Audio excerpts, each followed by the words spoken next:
So I'm James Chapman. I am affiliated with the Quicken Loans family of companies and Rock Ventures, which is the umbrella organization for the Cleveland Cavaliers, Quicken Loans, Fathead, StockX, the list goes on. Not originally from Detroit. I'm not a Michigander. I think that's what it's called, right? Michigander. I'm not that. Originally from Chattanooga, Tennessee, actually, and been living in the D for almost 2 years. And so, really today, what I really want to get a chance to do is just have a candid and open conversation, and it will be just that. I want to hear what you guys think and all that type of shit around what we're going to be talking about. But it's really about the importance of people of color in technology and noticing trends around that. You know, one of the things that I got a really good friend that lives here in Austin. And when we were having lunch the other day, he sent me this article from the Washington Post that says, the headline is, African Americans are the only racial group in the U.S. still making less than they did in the year 2000. I'll read that again. African Americans are the only racial group in the U.S. still making less than they did in the year 2000.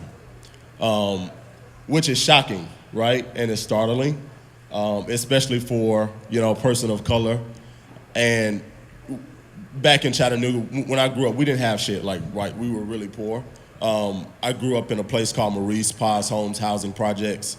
My dad, so dope. He's got 9 kids. It was really tight with just me, my mom, and my sister. And so when you grow up in poverty and all of the, everybody give Dhani Jones a round of applause for being late as shit.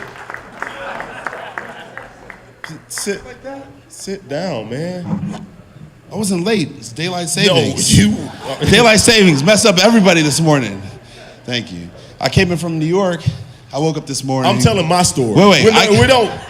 Wait, I'm gonna get right in the story. I'm not late. I'm just trying to No, you go. So I woke up this morning. I was in New York. 5:05. I left my hotel at 5:15 from Manhattan for a 6 o'clock flight. Daylight savings got me. But I made the flight, and then it was delayed. Can you believe that? No. Oh, well, I made it anyways. I'm happy to be here. I'm so excited to see all of you here. So, Michigan, all Dhani day. and I are like brothers, man. So I give him a hard time. Dhani, He treats me like a stepchild. That's true too. Talks trash to me all the time. You technically are a stepchild. You're new to the D. Dhani's new to Detroit, so you're kind of like a stepchild still. Fair enough. Right. Fair enough. So Dhani, I was telling these fine people who came to hear us talk about stuff. Kind of how I grew up. Grew up in a place that was really rough, coming up and that kind of stuff. I didn't even know we had a river in Chattanooga till I was 16. And so, don't laugh. And so, as I continue to progress as an adult and learn more things and see more things, I started to feel very bad for the people who grew up like me and came from where I came from, but will never get a chance to be afforded the opportunities that I've been blessed to be afforded. And so that's why I'm really passionate about technology and really passionate about making sure that people of color are exposed to technology, because, in my opinion, it's wealth creation going forward, right? And right now the wealth gap is very wide for people of color. I was telling them that African Americans are the only racial group that's still making less than what they made since the year 2000. And I don't think technology is the fix-all for that, but I do think that it can be a really important variable to assist with that. Well, technology in general is a game changer. I think it's about where you're talking, being able to understand and have that access to it and be able to believe in it, right? Yesterday, I was in New York, as I said before. I was at the Explorers dinner. I don't know if anybody know the Explorers Club, but this is an organization where those like Ernest Shackleton and Neil deGrasse Tyson and those that have really made an impact on whether it's the depth of the sea or sort of the reach of the universe have been a part of this world where they're exploring, if you will. And one of the things that many of the people that spoke last night said is about that curiosity. It's about being able to see the things that they aspire to be. And I think within some communities, and I'm not saying that this is just strictly within the African American community, but there was one poignant statement that was made. You can only believe as far as you can see. Right, so think about that, right? If you grow up in a town where all you see around you is poverty, if all you see around you is not success, if all you see around you is blighted properties and things like that, then you're only limited to be able to see that that's what you can achieve. And what they were talking about last night is once you kind of step outside of that realm, right? One of the gentlemen talked about he was a part of the Apollo 7, Apollo 8, and also Apollo 13. And when he got to outer space, this is a great quote. He said that he put his thumb up against a window, and he realized that everything he believed in was behind his thumb, right? Because that was the Earth. He was in the space station. He put his thumb up. He was like, everything that he had ever believed in, everything he had seen, now just completely disappeared behind just his thumb. And he said, when you die, you go to heaven. And he said that he had now gone to heaven, now he had been born. Yeah. Right? But it was the vision and the ability to see past what most people have ever realized, which gave him the capacity to do more. And I think the same thing has to be said within diversified populations of people, to be able to understand, to be able to see, to be able to represent, so that you can too achieve that of which you aspire, that maybe never had the opportunity to do so. So I'm always asking myself this question is like, whose responsibility is it, right? So we're all smart people. We all know that you can't strive for something that you don't know exists. We all know that it takes exposure to opportunities to be able to strive for them.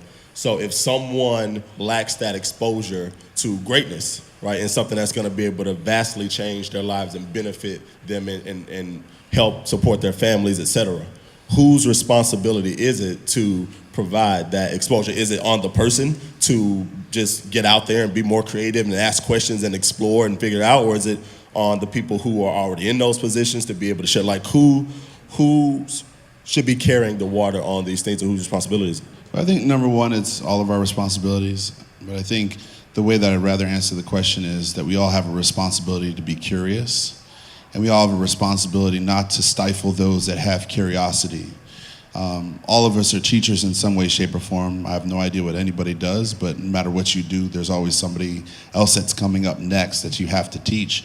And while they ask you questions, not to shut them down. Like, I'm a Montessori kid. I don't know anybody that's a Montessori kid in here, but if you are, you probably got in a lot of trouble when you went to like regular public schools, right? Because you ask too many questions. People are like, Dhani, be quiet. I got in so much trouble. I set the record for going down to the principal office in 3rd grade. I almost got kicked out of University of Michigan my first year because I asked too many questions. I got relegated to only 3 questions during meetings when I was on the Giants. But then I came up with a book of questions, and I gave it to my coach. And then he got tired of reading through the book to answer the questions that I had. I just asked the questions in the meeting. You do ask a lot of questions. Ask a lot of questions. But curiosity is a part of who we are. Yeah. And those questions originate from somewhere. So if you don't stifle them, then they might lead to where we never know that they could go. So it's a responsibility of all of us, and it's a responsibility for us to be open enough to ask and answer those questions that those other people might ask of us. And the dope thing is that, speaking about being curiosity, technology allows us to be even more curious than we've ever been, right? And get a lot of those questions answered than we've never been able to, right? Well, there's 2 sides to look at it. Technology has allowed us to answer any question that we believe is out there. Right. But it also, in some ways, prevents us from learning anything, because we believe that so much knowledge is at our fingertips, we don't have to actually seek the knowledge. And what I mean by that is, so I went to go visit Cranbrook. Anybody know Cranbrook? Cranbrook School, Cranbrook Academy. And 1st grade, they have to go to the library to do research. 1st grade to go look at these books. And I was like, wow, this is pretty amazing. You would have thought that, who would have thought like a 5 and 6-year-old would have to go to the library in order to go to research? And I started thinking to myself, information is at your fingertips. And sometimes that in and of itself can actually debilitate you in being able to sort of explore and browse through and be able to touch and learn and see. So I think information is amazing, Yeah. but to be able to go search for the information and spend time involved in sort of the process and being able to sort of go through it in a very tactile way, in a very visual way, is a lot different. And I think that some kids suffer from that. Yeah. And I think when you think about school, when kids are learning that at a very young age, like first grade, second grades, when you have to go learn in a library, I think that's actually maintaining that level of curiosity, which will actually carry itself further as you get older. Yeah. And, so, how much do you feel like fear plays a part in this whole thing? So there's like really brilliant people that I've talked to before, and I say, man, you're a brilliant mind, you're a really good entrepreneur. Why not tech? Why haven't you thought about starting a technology company, getting more into technology and leveraging tech? And the answer that keeps coming up is, well, I never have a really good tech idea, or I don't know anything about tech, or I can't code, or I'm really kind of afraid of tech. I'm nervous to even get into it. I don't know the first place to start. So when it comes to like just being curious, let's say you are curious about something and you want to know more about it and you want to get started, but then the fear starts to set in, a failure, because nobody in that space looks like you, a number of other things that start to set in. How do we start to kind of overcome those barriers of fear when they start to rise? Is it just a confidence thing? How do we make that happen? It's tough. I think about fear all the time, and I believe that any situation, whether it's positive or negative, you can take it to be whatever you need it to be, right? So that's one. Fear, most people become afraid. Other people empower themselves through the fear in order to drive them to do more, right? Because it becomes a little bit more of that octane in your tank in order to keep you moving ahead. I can think about, I was like 205 pounds going to the University of Michigan playing middle linebacker. I was scared every day because everybody wanted to destroy me. How much you weigh now? Anyways. So, I translated that fear, thank you. I got my dad body, relax. Dad bods are in, man. I know, I'm gonna get my workout soon, okay, excuse me. I'm comfortable with my body. So I remember when I was playing and I was afraid, but I wouldn't take that, I wouldn't allow the fear to move me away from it. Yeah. I took that fear and I moved towards it. And when people came out to fight me, I fought back. And then that fear translates into empowerment. That empowerment translates into success. And I think that's where I think a lot of people, there's a little bit of a mishap where that fear grabs a hold of them and they can't shake it. Mm-hmm. And I think that too is also responsibility of those that are around you. And I think that's always important when people are whether in the world of business, whether in the world of sports, entertainment, doesn't matter, right? Fear is going to hit you at any point, and the people that surround you are going to be the ones that help you sort of move away from that fear and empower you in that moment in order to be successful. That's right. And, I've always been the type of person that I don't really get afraid of like the unknown, right? A lot of people just fear the unknown, but oftentimes if I don't know something, that actually makes me just want to just jump right in and then figure it out, along the way. And I think that's a blessing. Not everybody has that ability and that talent. And I think that, one of the things that drives me to just inspire other people is that I know that a lot of people just sit on the sidelines and watch other people playing the game, even though they really want to get in. And so, you know, I'm always, when people reach out to me because they think that I may be in a status or position that they want to be in, I'm always really intentional about taking the time to inform them about how I got there and letting them know that, you know, I'm no better than you, I'm no smarter than you. I came from, you know, similar situations. But where'd that come from, though? I'm not sure. I'm not sure if that's a DNA thing or if that's something else. If I had to point to one thing in particular, it's kind of cliche, I would say my mom. She's like that, and she's always encouraged me to be like that. So like even when you know, a lot of my cousins and shit, they didn't go to two good schools, and then my mom got me into a school that was really good, a lot of white kids. And so in the summers, I would still spend time in the projects, but then I would have to go to a school that was predominantly white, you know, for the rest of the year. And I got called to the principal's office a lot, not because I was asking questions, because I was like just getting into shit. I was bad as hell, you know what I'm saying? But my mom, she would never let me just go back to the other schools and that kind of stuff. You know what I mean? It wasn't that, oh, since nobody else looks like you don't relate to the other kids, you just get to quit and not do it. It was like, no, you have to do these things. So how does that translate into the world of which you live now? And how was that of benefit, or how did that detract from what you're doing? It's extreme benefit because I think it allows me to speak a few different languages. I feel like I'm comfortable in any room. You know, I'm comfortable if we're walking down the streets of Austin, which is really, really weird. I think they used to have a slogan, "Make Austin weird." It's still that slogan. It's really, really, Austin is really, really weird. You see a lot of strange things here, but I'm comfortable. You know what I'm saying? I feel like I can talk to the people in Austin here. I can, you know, I feel like I can almost relate to and talk to almost anybody. And I think that's been a game changer for me for sure. What about you? So I grew up in Potomac, Maryland. Anybody from Maryland? All right, does anybody know Potomac, Maryland?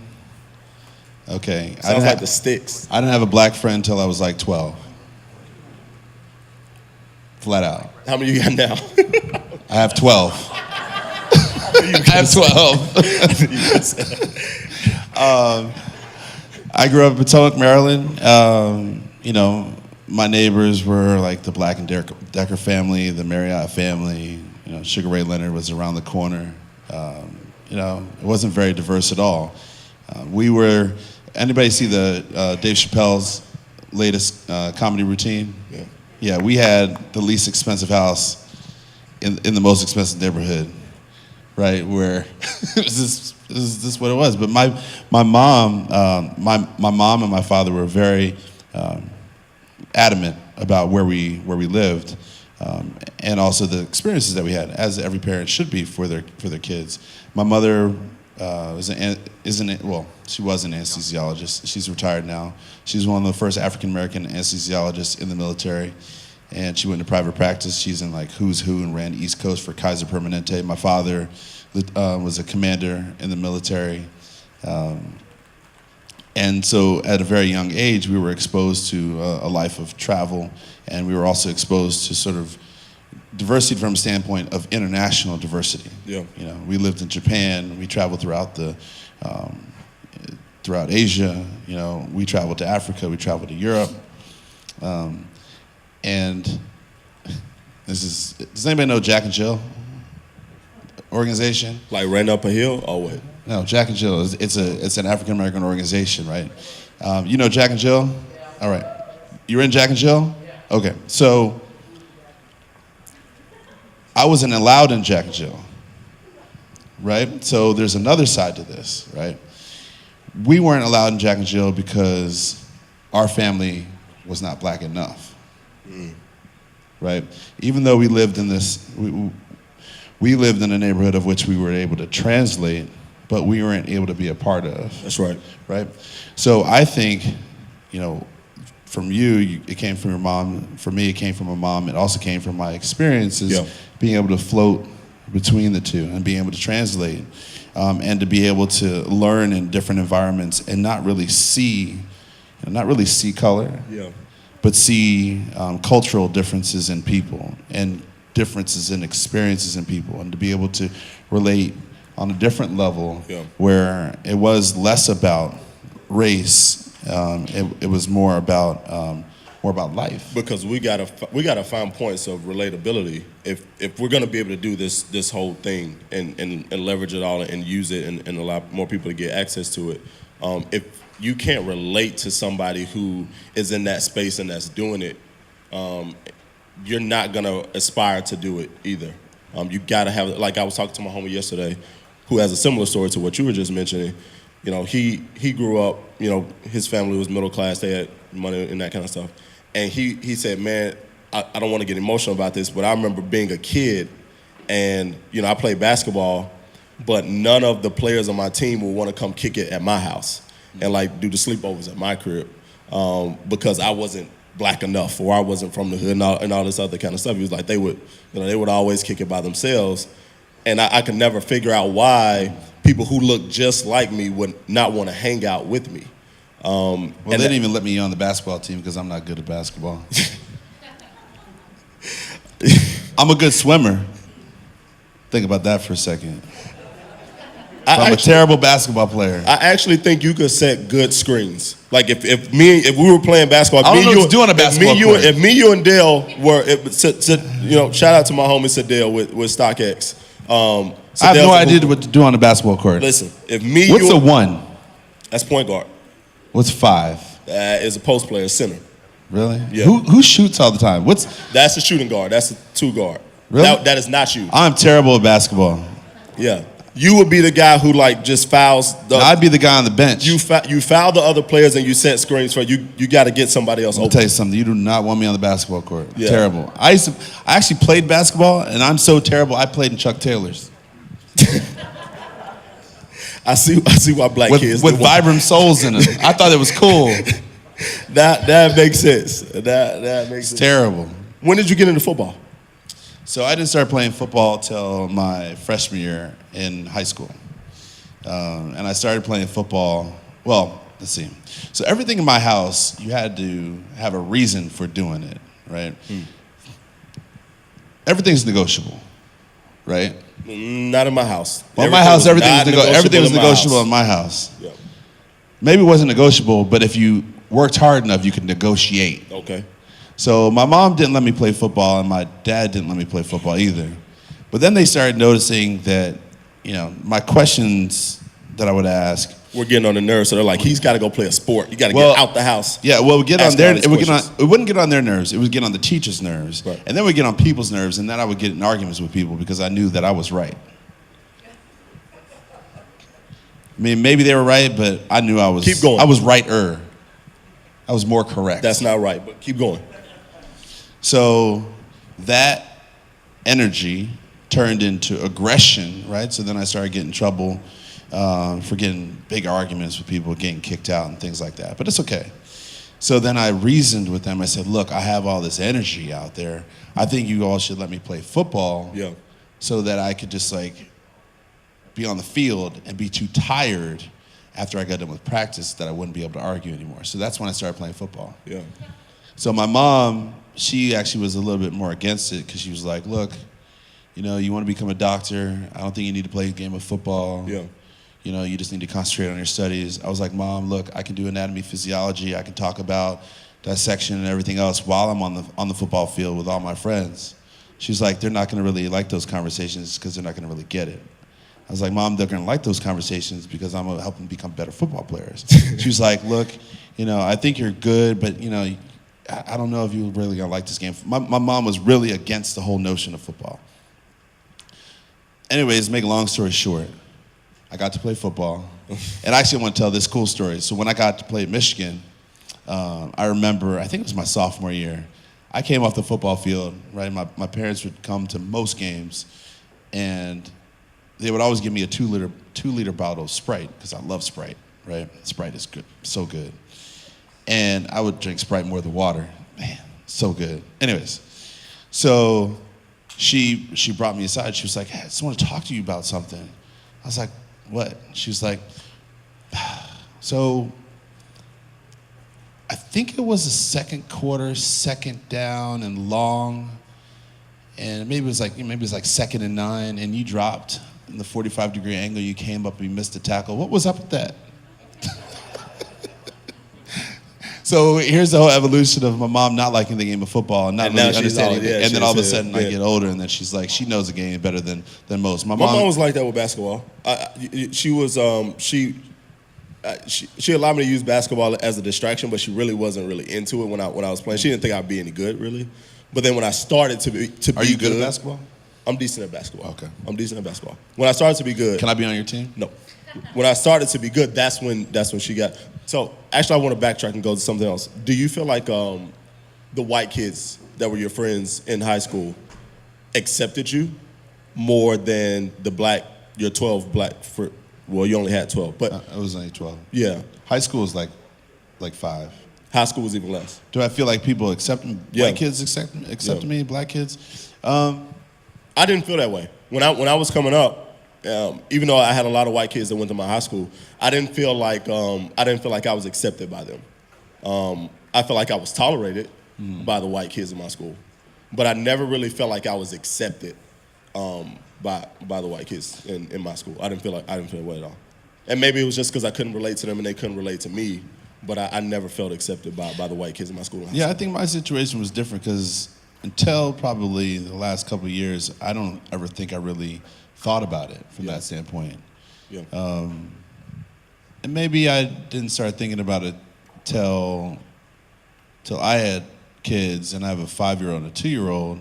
Started thinking about from their perspective and their school experience and how kids look at them and treat them. I will say that the empowerment of sports starts to break down a lot of those racial divides. Yeah. Because you have to learn how to work together no matter what you look like. Right. And I think that playing sports might have been that ultimate equalizer and may have been the reason why I didn't really see it from that perspective, because I was always playing on different teams, playing different sports. Yeah. You know, competing on the swim team where I look back and it was my sister and I, we were the only two black kids on the swim team. And I started racing, competing and swimming when I was 6. So that kind of set the stage, and then tennis became a part of it too. So football, it wasn't until high school, all the way down the line till much later. Yeah. But I can imagine in terms of basketball. We didn't. It's different. It was different because on the basketball team, there weren't that many white kids that were even on the team, because even though it was a lot of white kids in the school, there most of the kids that were on the basketball team were the black kids, and so I found that piece. Dhani and I have talked a lot. So if you guys have questions or you guys have comments, right, just, throw them out, ask them, because I think we got maybe 10, 15 minutes before StockX gets up here and rocks the show. Yes. Yeah, you may. Can we get this beautiful woman a microphone? Hello. Greetings, everyone. It's hot. From my Lord and Savior, Jesus Christ. I wanted to stand and say, I remember growing up, I had fear growing up, I had this fear of a higher being, and that was God, and that's how it started. And working with a limitation, growing up with a limitation, and now conquering God. I remember being fearful, and I remember really praying about being fearful, and I remember God, beginning to move that, and I began to understand the scripture, the Bible, and stuff like that. And the more I understood God and became empowered by God, my fear was turned to triumph. Okay. And now I'm a very courageous person, I feel, and I have to meditate, like I do, to stay that way. Yeah. But I wanted to tell you that the Bible says that perfect love casts out fear. And I wanted to tell you that if you are faith founded and you come into the knowledge of God, you'll be fearless.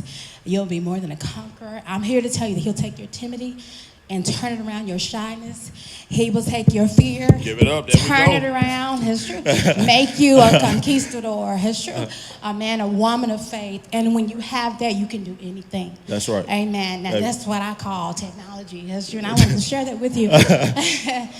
Amen. We'll keep. I actually really love that, the fact that you have used faith to conquer your fears. But we're gonna keep going through other comments and questions from the audience as well. But I really thank you for sharing that.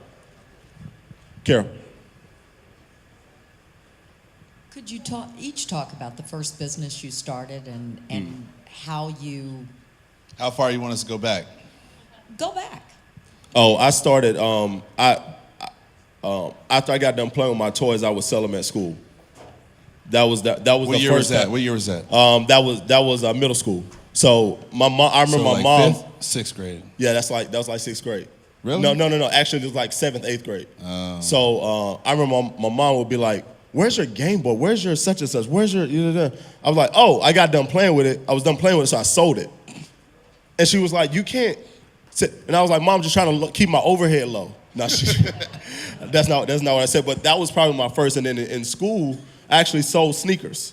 So again, another plug to StockX. I would order sneakers. I don't know if mine were fake or real. The ones that I was ordering offline. You needed that two-step authentication. But I needed that process probably. But I would order sneakers because the college that I went to, they didn't really have like a big foot action or for like in that shit. And so I would get them for like $35, $40. They were probably fake now that I think about it. I would get them and then I would sell them to the other kids on campus. That was my kids out there with some fake sneakers. That's right. My first job, first company, so I would go to the drugstore and I would get blow pops and Now Relators and Jolly Ranchers, and I would get the big old bags, and then I would put them in the top of my locker and I would sell them for 25 cents a piece. That was my first job. I was really good at that job. Made a lot of money. And then I think I graduated from there. I started a gardening company. And I would go around to neighbors and I would charge them to pick up sticks. So I picked up sticks. That was another great job. That doesn't sound like a good one. All right, I don't want to hear about any That more was of a your great- business. That was a great job. And then here's another job I had. That doesn't sound fun at I all. sold soda at the golf events. You know, the little kids walking around with the what's it called? Cooler. Yeah. Yeah, so I would do that. At the games. So how about this? So me and two other my friends, three of us, we would sell soda at the golf event. It was the Congressional Open in Maryland. And now one of my friends in that group, I was just with him yesterday. We've been friends with over 30 years. He's like a high-powered attorney in New York, and the other friend this is like a $5 billion hedge fund. So it's amazing how you start in these little spots. That's why I talked about before in terms of this curiosity, or really allowing kids to be whoever they want to be at a young age, and really empowering them to go about and do the things that they love, even though they don't know what it's going to turn out to be. You don't know what it's going to turn out to be. Lemonade stand is a very powerful tool, right? The power of entrepreneurship starts at a very young age. And you I never think we know should what's gonna happen. encourage entrepreneurship at a very young age. Actually, I think it allows you to figure things out early that you can use later in life. I didn't even know that I was being an entrepreneur when I was selling things that young. But I think it's important. The first legitimate business that I ever ran was a oil change delivery service. So I would subcontract out with mobile mechanics to go on site to do oil changes for people, especially if they had a fleet of vehicles.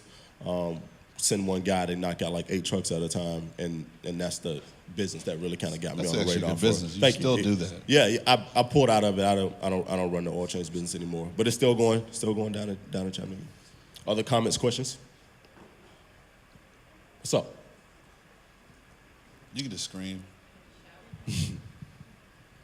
I'm just curious what you think there is to learn from the world of sports as far as bringing people together as it applies to tech. Yeah. And kind of breaking down that barrier of familiarity, getting to know each other. Yeah. You want to take that one? What the world of sports has to do. Let's see. So I always work underneath the analogy of how sports is relevant to the world of business. I mean, I think that's also applicable to the world of technology or whatever type of industry you're going to get in. Yeah.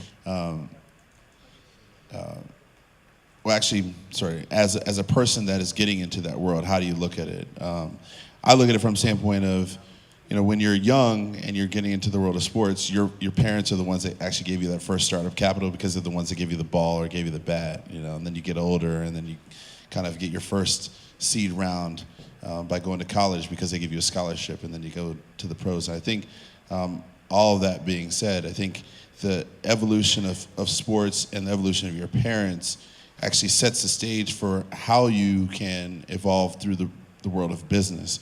And then the people that you surround yourself with on the different teams end up being sort of those team members that are part of the world of business that you're in.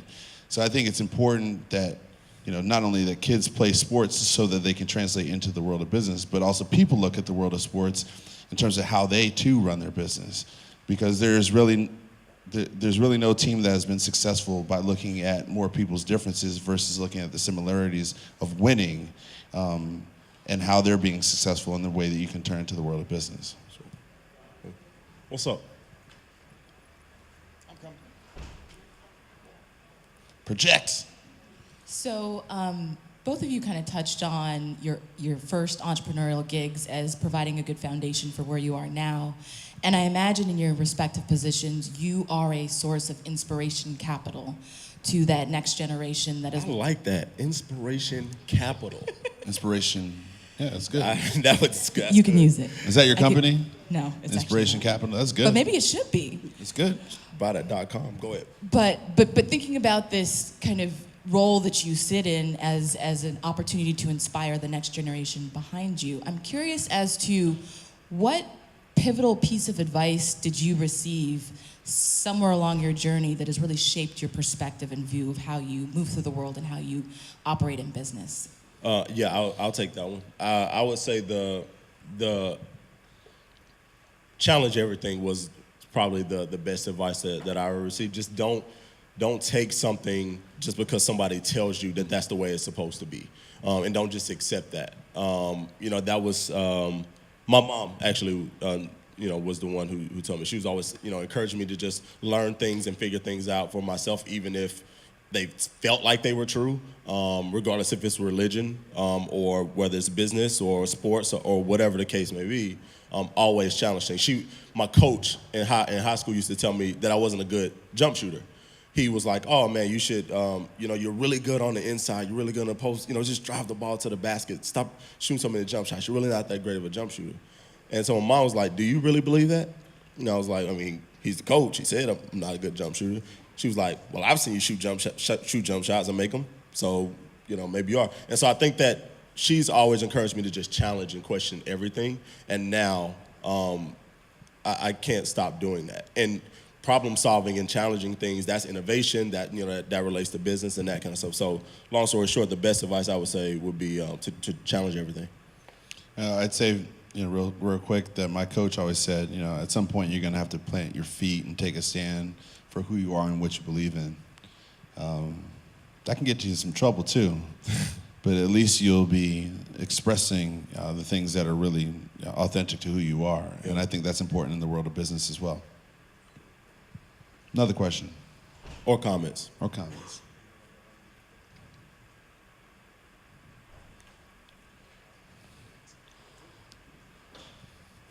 I really like your T-shirt. Hey. I wanted to know what that meant for you. Yeah. And if you had thoughts on how a company might go about changing their culture and try to be more inclusive. Yeah. Because I'm sure you do have thoughts on that. And I feel like that T-shirt could apply to many businesses. Yeah. So I got this T-shirt at Afrotech. I went out to Afrotech in San Francisco last year. Afrotech was dope. It is all about people of color in technology who aspire to be in it, who are already in it. A lot of really good keynotes and speakers and events and that kind of stuff. And the thing, what this shirt means to me is twofold. And it goes back to the question that I asked Dhani earlier, is like, whose responsibility is it? So I've gotten a lot of looks while I've been wearing this shirt. And so it's twofold. If you are curious about technology and you're a person of color, question everything, figure it out, be curious, ask questions, things of that nature. But if you're also in a position to educate somebody about technology or give somebody an opportunity in technology or start a fund for people of color in technology or whatever that case may be, then I want to challenge you to do that as well. Because I think that inclusion and diversity and these buzzwords, they're all great, but it has to be on both sides, right? You've got to be curious, and you've got to, go for it and put those steps forward. But then also you got to be willing to provide people with opportunities. And so that's what the shirt means to me. So I just thought about something. So you know how people always say that black is the absence of color, right? Why don't we change that and say black is the presence of all color? Hey, right? And so I look at his shirt, and I just want to bring more people into the world of technology, because that's where we're ultimately going, or that's where we ultimately already are. That's we just right. really haven't realized it. And so when you think about inclusion or diversity or whatever terms we use nowadays, right. It's really about everybody understanding their part within the evolution of technology, and how all shades of color need to identify better ways to work together, not just black or white or everything apart, but everything ultimately together. Yeah, 100% agree. That's a really good point. Can I trademark that? Oh, you can do whatever you want to do. Is that out there? Did I just know. come up with that, or is that out there? Be curious, man. Use Google or something. I don't know. Does anybody know? Other questions and comments? We probably got another 2-3 minutes. One really good question. Okay, I've got a question myself. Oh, what up? What Okay, up, so Dave? you're in the Michigan house. Go blue. Go blue. Man, come and on now. James, neither one of you though are from Michigan. Thank you. Appreciate that. Neither one of you are from Michigan though. No. But you both have spent some time there. Talk a little bit about specifically Detroit. Yeah. And sort of the culture there. Yeah. What technology Could do. could do for Detroit. Yeah. And we say Detroit, all of Michigan, really the Midwest in general, and the people that live there. I think it could be a game changer for sure. I would love to see Detroit be a hub for people of color in technology. I would love to. That would be my ultimate dream. And we're working towards that. I'm working towards that personally, along with other people who also share that same vision.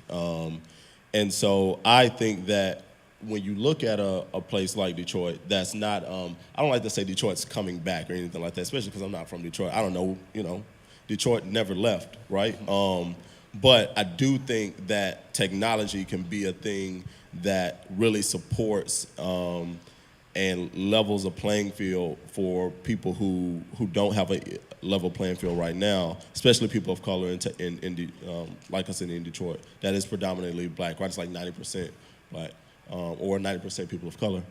And so I think it could be a complete game changer if we could start to create a lot of exposure opportunities for people of color in Detroit, specifically. Yeah, I look at Detroit, I look at Chicago, I look at Cincinnati, I look at Nashville, I look at through the entire Midwestern core, and I've always fundamentally believed that without the Midwest, what is America?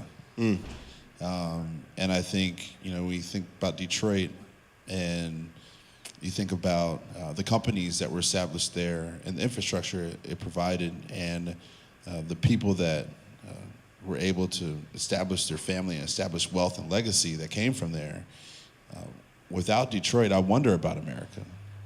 Without the Midwest, I wonder about America. And so, to James's point, there's this large contingent workforce that has technological abilities and ideas and engineering backgrounds across the board that want to be put to work. Now the companies need to come there in order for people to be or to have an opportunity to work and to be able to show that grit. And I think I'll leave you with that. There's a certain grit in Detroit that most cities do not possess, don't even comprehend, don't even understand on a day-to-day basis, because they have not had the calluses that many of those that have worked on the line and brothers and sons and daughters that have come from those that have worked on the line actually understand.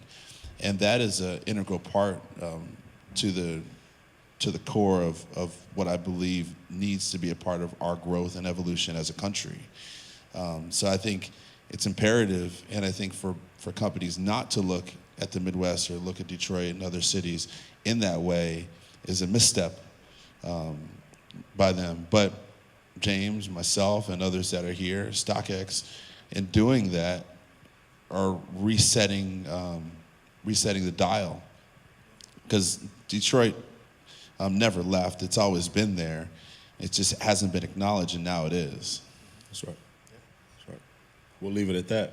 Thank you, guys. Thanks for kicking it with us.